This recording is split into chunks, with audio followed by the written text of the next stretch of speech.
TNB, जिसे हम try nitrobenzene या 135 ट्राई नाइट्रोबेंजीन भी कहते हैं।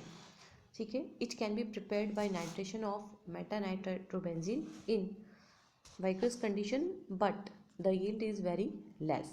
To get more yield of trinitrobenzene is prepared by following methods. तो हम ज़्यादा मात्रा में हम कैसे बनाएं, उसी के लिए मेथड है। टोलुइन को सबसे पहले हम ले रहे हैं यहाँ पर फ्यूमिंग HNO3 एंड H2SO4, और तब ये बनता है TNT, that is try nitrotoluene.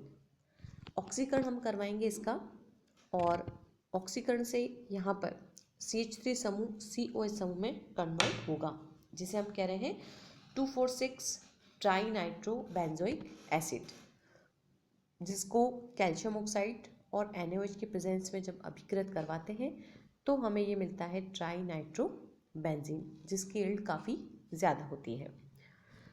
Property में हम देखते हैं it is a colourless solid, जिसका गलनांक होता है 122 degree centigrade. It is strong explosive than trinitrotoluene. TNT से भी बहुत ही ज़्यादा विस्फोटक पदार्थ के रूप में ये जाना जाता है। The presence of 3NO2 group reduce the electron density in benzene ring, and therefore it exhibits nucleophilic substitution reaction easily. 3NO2 समूह जब यहाँ पर उपस्थित हैं तो ये क्या करेंगे, इलेक्ट्रॉन घनत्व को बेंजीन वलय के अंदर कम कर देंगे, और जैसे ये चीज़ कम होगी तो हम क्या कह सकते हैं, नाभिक स्नेही प्रतिस्थापन बहुत ही आसानी से होगा। क्योंकि आप सबको मैंने पिछली क्लास में बताया था, कभी भी नाभिक स्नेही कहाँ आक्रमण करता है, जहाँ इलेक्ट्रॉन की कमी होगी, और यहाँ तो ऑलरेडी 3 NO2 समूह हैं जो बेंजीन रिंग में इलेक्ट्रॉन घनत्व को कम कर रहे हैं, और इसी वजह से नाभिक स्नेही प्रतिस्थापन बहुत ही आसानी से होगा। अभिक्रिया में भी हम देख सकते हैं, सामान्य आप कह सकते हैं एक जनरल प्रेजेंटेशन है ये। TNT जो हमने लिया है यहाँ पर TNB, और कोई नाभिक से एक सामान्य सा है जो OH भी हो सकता है, OCH3 भी हो सकता है, कोई भी न्यूक्लियोफाइल है ये, तो आसानी से यहाँ पर NO2 समूह को रिप्लेस करता है। It forms charge transfer complex, आवेश स्थानांतरण संकुल बनाएगा ये, किसके साथ, एक्टिव यौगिक कुछ हों जैसे फिनॉल, पॉलीएल्काइल बेंजीन, इनके साथ। तो यहाँ पर हम देख सकते हैं कि चार्ज ट्रांसफर कॉम्प्लेक्स क्यों बना रहा है, क्योंकि इलेक्ट्रॉन यहाँ पर एक तरह से डेंसिटी कम कर रहा है, और जो CH3 समूह है फिनॉल वाला वो देने वाला है, तो गिव एंड टेक यहाँ पर केमिस्ट्री हो गई, और आसानी से संकुल यौगिक ये बनता है। बात करते हैं इसके ऑक्सीकरण की, तो पोटेशियम फेरिसाइनाइड के साथ जब ऑक्सीकरण होता है तो ये बनाता है पिक्रिक एसिड, ट्राइनाइट्रोफिनॉल भी हम इसको कहते हैं। अब बहुत ही इंपॉर्टेंट डिस्कशन हो रहा है बच्चों यहाँ पर, और इसको आप ध्यान से सुनना। Effect of nitro group in aromatic nitro compounds. Aromatic nitro यौगिकों में नाइट्रो समूह का क्या प्रभाव पड़ता है उसे हम यहाँ पर समझ रहे हैं। तो इस विषय में हम दो सिद्धांत को पढ़ते हैं। पहला तो हम पढ़ते हैं इलेक्ट्रॉनिक थ्योरी, और दूसरा हम पढ़ते हैं कार्बोनियम आयन का स्थायित्व। इलेक्ट्रॉनिक थ्योरी में हम क्या देख रहे हैं, any substituent group can exhibit 3 types of electronic effect. ये फर्स्ट ईयर में भी हम पढ़ चुके हैं। कौन कौन से हैं, प्रेरणिक प्रभाव, अतिसंयुग्मन और अनुनाद। 3 चीज़ों को हम पढ़ते हैं। If any substituent group develops partial negative charge on ortho and para position by any type of electronic or resonance effect, then that group activates the benzene ring towards electrophilic reagent and show ortho and para dielectric effect। लेकिन यदि ऐसा नहीं हो और positive charge develop करे ortho और para position पर, तो इसका मतलब क्या हुआ कि बेंजीन रिंग जो है वो इलेक्ट्रॉन स्नेही प्रतिस्थापन या इलेक्ट्रोफिलिक अटैक के प्रति यहाँ पर डीएक्टिवेट हो रही है, और इसको हम कहते हैं कि मेटा डायरेक्टिंग इफेक्ट शो हो रहा है। In nitro substitute compounds NO2 groups has -I and minus effect. आप सबको पता है यहाँ पर -I का मतलब क्या हुआ कि इलेक्ट्रॉन विड्रॉ करने की कैपेसिटी यहाँ पे रखता है, और -M इफेक्ट रखता है बेंजीन रिंग पर, और इसी वजह से ऑर्थो और पैरा पोजिशन पर आंशिक धनावेश यहाँ पे क्रिएट होगा, जिसकी वजह से NO2 ग्रुप को हम कहते हैं कि ये मेटा डायरेक्ट्रिक ग्रुप है। दूसरा जो सिद्धांत है वो है यहाँ पे कार्बोनियम आयन का स्थायित्व, और इसको हम इस तरह से समझ सकते हैं। In electrophilic substitution reactions the electrophile attacks on aromatic system in the first step and forms arenium ion which loses proton in second step and gives electrophilic substituted product। तो ये पिछली क्लासेस में हम देख चुके हैं।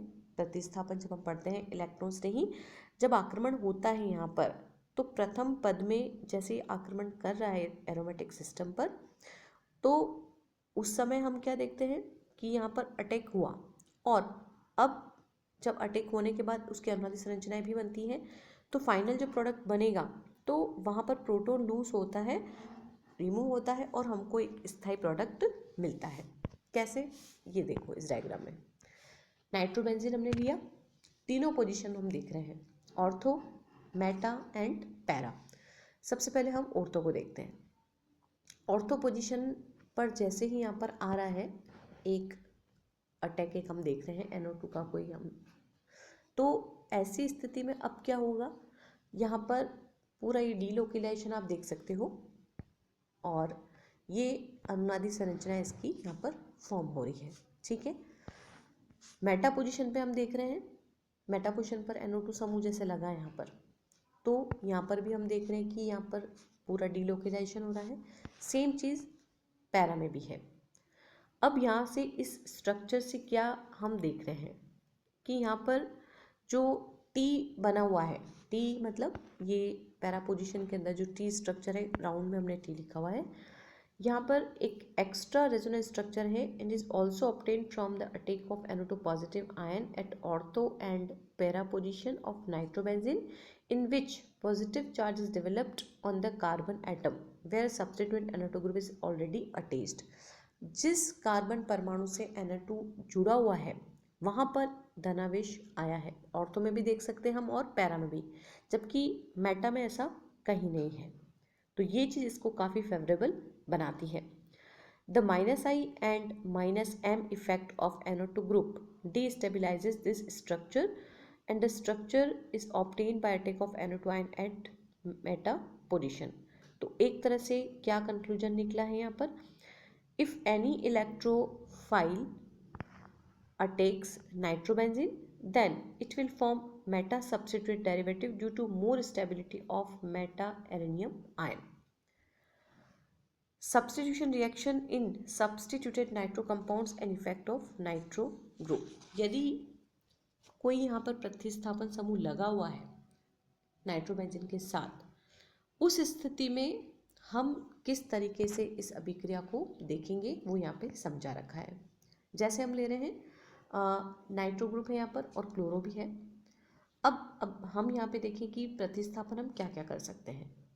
The presence of one NO2 group at ortho or para position in aryl halides makes the nucleophilic substitution of halogen easier with nucleophile। जब किसी भी, जैसे हम कह सकते हैं अगर NO2 ना हो तो हम इसको क्या कहेंगे, क्लोरोबेंजीन, और ऐसी पोजीशन जब आ गई कि NO2 यहाँ पर है तो हम आसानी से इसको प्रतिस्थापित कर सकते हैं किसी दूसरे नाभिक स्नेही के द्वारा। जैसे एग्जाम्पल यहाँ पे लिया है 150 डिग्री सेंटीग्रेड पर अमोनिया और एथेनॉल, तो ये बना है ऑर्थो नाइट्रो एनिलीन, और पैरा पोजीशन है तो पैरा बनेगा और मेटा हो गए तो मेटा बनेगा। लेकिन अभी हमने रिएक्शन कंडीशन चेंज कर दी, थर्ड वाले में 15% NOH 160 डिग्री सेंटीग्रेड टेम्परेचर पर, तो ये बनेगा para nitrophenol. As a number of NO2 group increases at ortho and para position in aryl light, the reactivity of halogen also increases and nucleophilic substitution of halogen can be carried out in the mild condition। जैसे जैसे NO2 समूह की संख्या बढ़ती जाती है ortho और para position पर, तो हैलोजन समूह जो लगा हुआ है ऑलरेडी, वो रिएक्टिविटी नाभिक स्नेही प्रतिस्थापन के प्रति और अधिक होती है। जैसे यहाँ पर हमने एक और NO2 लगा दिया, ठीक है, और अब हम इसको आगे फर्दर रिएक्शन करवा रहे हैं तो ये बनता है 2,4 डाइनाइट्रो एनिलीन। दूसरा हम कह रहे हैं यहाँ पर NH3 के साथ कंडीशन चेंज कर दी है, पिक्राइल क्लोराइड अगर अपन ले लें, अब यहाँ पर NO2 की संख्या 3 हो गई है, दो रिएक्शन कंडीशन है, एक तो हम करवा रहे हैं यहाँ पर H2O के साथ, तो ये बनता है पिक्रिक एसिड, Cl हट गया यहाँ पर और OH आ गया, और मोनो हमने सोडियम एसिलेट लिया है यहाँ पर, तो ये बन गया है 2,4,6 ट्राई नाइट्रो एनिसोल। तो इस तरह से ये रिएक्शन यहाँ पर पूरी की पूरी हम देख रहे हैं कंप्लीट होती है। क्लोरोबेंजीन अगर हम ले लें यहाँ पर, और फिर हम एक एग्जाम्पल के तौर पे इसको समझ रहे हैं कि यदि हम न्यूक्लियोफिलिक सब्स्टिट्यूशन करवाएं तो क्या होगा। क्लोरोबेंजीन सिंपली एक हैलोजन एंटर है बेंजीन में, और नाभिक स्नेही प्रतिस्थापन जब होता है तो कब होगा, जब यहाँ पर इलेक्ट्रॉन डेंसिटी शिफ्ट हो। In chlorobenzene the nucleophilic substitution reaction follows the following mechanism. ये कंडीशन आई यहाँ पर, जिस कार्बन से क्लोरो ग्रुप जुड़ा हुआ है वहाँ से जो बेंजीन रिंग के इलेक्ट्रॉन है, पाई इलेक्ट्रॉन, वो शिफ्ट होकर ऑर्थो पे गए। तो ऑर्थो पोजीशन पर आपको ये माइनस चार्ज दिख रहा है। तो जो कार्बन से जुड़ा हुआ था क्लोरो ग्रुप, वहाँ पर इलेक्ट्रॉन की कमी हो गई, तो न्यूक्लियोफाइल सीधा वहीं जुड़ता है। अब ये जो इलेक्ट्रॉन डेंसिटी बढ़ गई है, माइनस चार्ज जो आपको सर्कल के रूप में है, ये यहाँ पे डीलोकलाइज हो रहा है, और हमें एक के बाद एक की रिएक्शन, या हम कह सकते हैं उन्नत संरचनाएं दिखती है, और ये एक मध्यवर्ती यहाँ पर बनता है। अब दोनों ही नाभिक स्नेह एक साथ नहीं रह सकते हैं, तो क्या होगा, Cl नेगेटिव बाहर निकलेगा और नाभिक स्नेह यहाँ पर जुड़ जाता है। तो फर्दर और भी इसमें एग्जाम्पल है, इसको ये समझा रखा है इसी ने। NO2 समूह को लेकर भी हम समझ सकते हैं, जो ऑर्थो, मेटा और पैरा पर थी। तो तीनों में ही दो NO2 समूह को हमको जब भी समझाना है तो तीनों को अटैक हमको दिखाना है, और अभिक्रिया को समझाना है कि कौन सा यहाँ पर आइसोमर सबसे ज़्यादा फेवरेबल होगा। These resonance structures जो हम देख रहे हैं, इससे क्लियर हो रहा है that the NO2 group attached at meta position doesn't participate in stabilization of carbanium intermediate. In other words, we can say that no resonating structure is obtained in which negative charge appears on the carbon where NO2 group is attached. Hence, there is no effect on reactivity of chlorobenzene. तो ये जो chapter हुआ है अपना nitro का, ये complete हुआ है।